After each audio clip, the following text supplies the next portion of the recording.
it's finally going to happen, this event. What's the difference now versus the times before where the president scheduled, but it didn't occur? I think logistics were the challenge. Why? Well, Park City, it's difficult for the Secret Service. There's 12 or 15 of them. Think of the motorcade, think of the back and forth, the walkthroughs, the security. This is all post-assassination.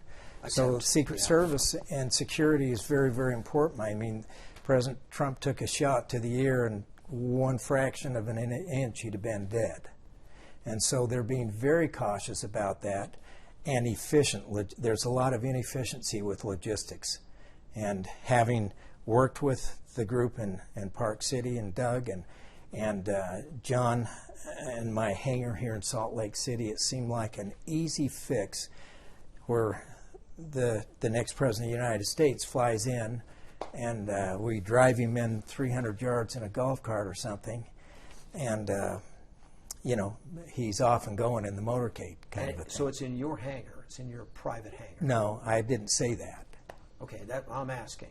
No, we're not revealing the venue at this point. I see. So the venue is yet to be determined. Okay, it's going to be at the airport, someplace. I'm not at liberty to say that. How much money do you think you raise? Our hope is to raise $5 million, and we'll be happy somewhere in that area, give or take. And it appears that we're going to meet expectations or exceed it. What is the wisdom of having an event like this in a state that former President Trump is going to win versus concentrating more on the battlegrounds at this point, given the state of the race? Well, I think he has great respect for the people in Utah, the state of Utah, and how functional and efficient it's been run with our leadership, the governor currently, and the past governor. And I think he has respect for the culture, the people here. And he was invited, and he accepted that invitation to come here. And we thought that we could bring him some moral and financial and political support here that would be a nice boost for him. But doesn't it make more sense to concentrate on the battleground states at this point? I understand the math, but you'd have to ask that to Mr. Trump.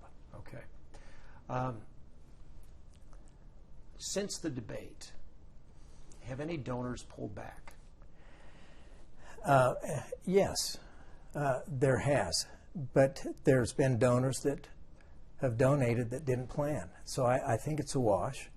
Some may say that the former president didn't do as well as they would have liked, and that Kamala was prepared differently than we've ever seen her before. But that was once. And we've never seen that in Kamala before. What's important is execution. And his debate may not have been the best. Maybe it was. Some say that it was great. And but I'm assuming that you're implying that it wasn't as well executed. There are Republicans in some circles that have reportedly been saying that as well. Well, hey, who cares about the bedside mannerisms of a doctor if he can fix the problem? He may not be the very best debater, but hey, I go by the cowboy code of ethics. Listen more, talk less, and consider the fruits that come from the tree. Donald Trump, during his administration with the Trump-Pence administration, 2016 to 20, I flourished and the whole country flourished in my business. The last 3-4 years have been disastrous. I'm fine, but a lot of people are really scrambling to figure out how to make ends meet. And Kamala's not the answer. You said some donors have pulled back. Did they give a reason for pulling back? Some, I've heard, to be honest, didn't like his execution in his debate. But things I've read and heard is that debates don't determine the election. They fade. And I suspect that in a week or so, it's not going to be an issue whether he wins or not. And for the people who stepped up since the debate, why have they stepped up? A gentle nudge. Not a hard sell, but a gentle nudge. That people are saying, well, okay, how do I do it? How do I fill out registration? Where do I go? How much? How many people do you think you have tomorrow? It's hard to say, but we've met and exceeded expectations. This is a fundraiser. This is not a rally. So we're not looking for a huge crowd of 500 and that sort of thing. We're looking for more of an intimate environment. Did the president want to do a public rally in addition to the fundraiser? I don't have the answer to that. The betting odds switched after the debate. They were slightly in favor of President Trump prior to, then they've switched. I just looked at him today. And how do you change that again? For the betterment of Trump? Yeah. How do you switch it back? What do we want to switch with Trump? I mean, if the betting odds show him in favor, what do we want to switch? We want to keep the trajectory. Do I understand your question? Well, the question is, the betting odds seem to favor President Trump prior to the debate. The betting odds now favor Vice President Harris. Okay. How to switch it back? I see. I understand your question now.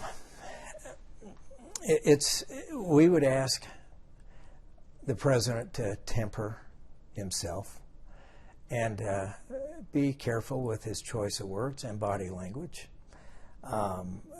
to show who he really is, because how he is in public is different than how he is in private. I've been told that many, many times. And so he is a fighter. He has that New York culture. And we want a fighter.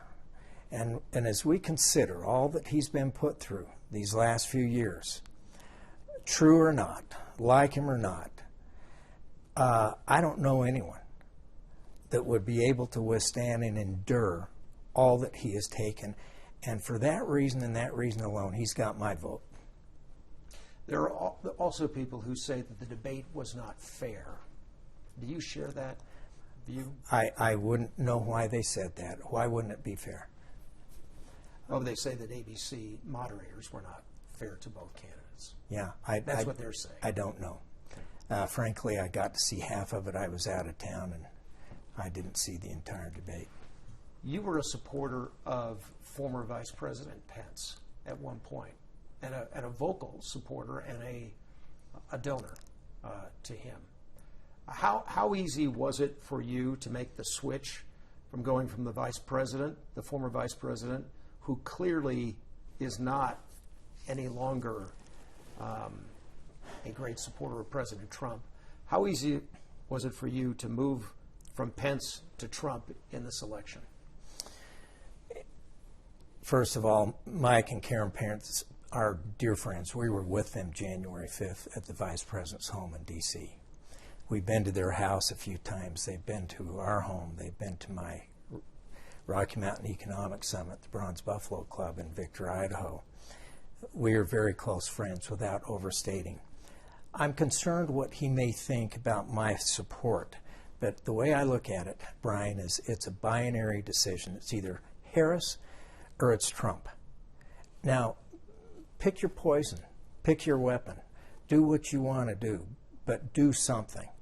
I learned something from a former high-profile political person that he'd ask his father how he could possibly compete in the business world with the likes back in Detroit. You know who I'm talking about, Ford, GM, and Chrysler, with this small American Motors company. He says there's nothing as vulnerable as entrenched success, meaning complacency, being laid back or cavalier.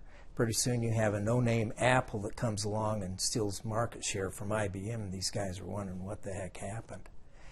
Well, I think whether it be in athletics or academics or our personal lives or spiritually or even voting, if we're cavalier and laid back, we're going to regret not being proactively engaged.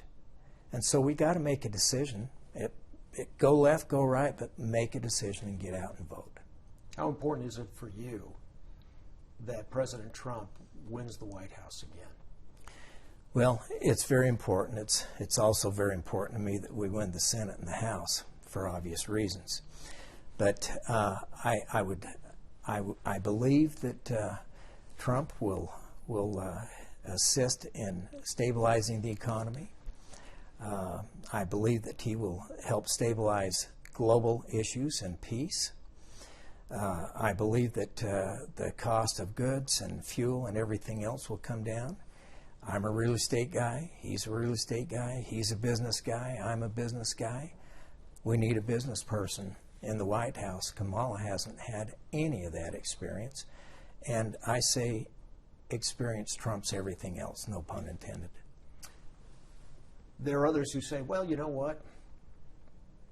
There were naysayers about President Biden prior to the 2020 election, and maybe the economy hasn't been great, but we didn't fall off a cliff either.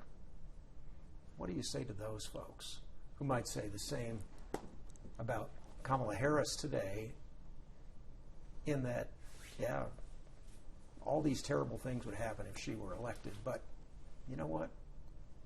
The economy and the country probably holds together. Well, my confidence in the Biden administration is not very high. And you say we didn't fall off the cliff, but we've got 16 to 21 million illegal immigrants coming across. Isn't that affecting in an adversarial way this economy and welfare and freebies and handouts? And who do you think they're going to, politically, once they become legal, if they do, who do you think they're going to go with, the left or the right? And I think that that's unfair, and that's been overlooked, and that's cavalier. That's complacency at its finest. That is absolutely the worst thing, I think, for our economy. Now, look, I employ hundreds of Hispanics, and I love them, and I don't know what we would do without them. So a shout out to them. But those that are coming across the border, for the most part, are Hispanic. Do it legally. Come on, and let's put them to work because we need them. But do it legally. And as far as the economy is concerned, we're in some wars that we question. We question whether we'll be in a war coming on. I think with Trump, some people might refer to him as a bully, but I think if there's a time and place for it, it might be now.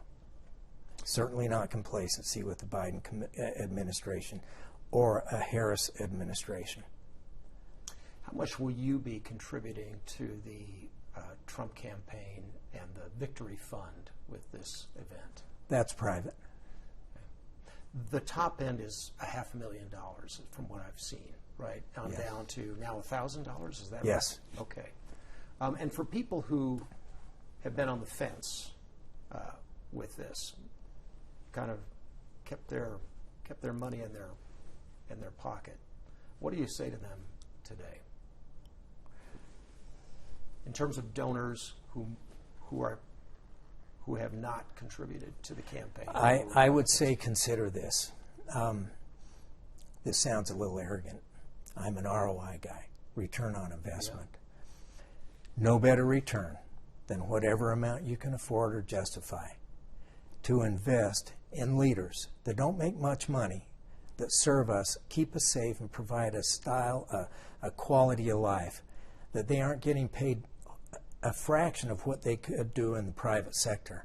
That if they vote their conscience and vote for whomever it is they vote for to help their cause and protect what's important to them, they're going to see a return on that investment higher than anything I can think of. And that would be my advice, is hey, we thank our leaders.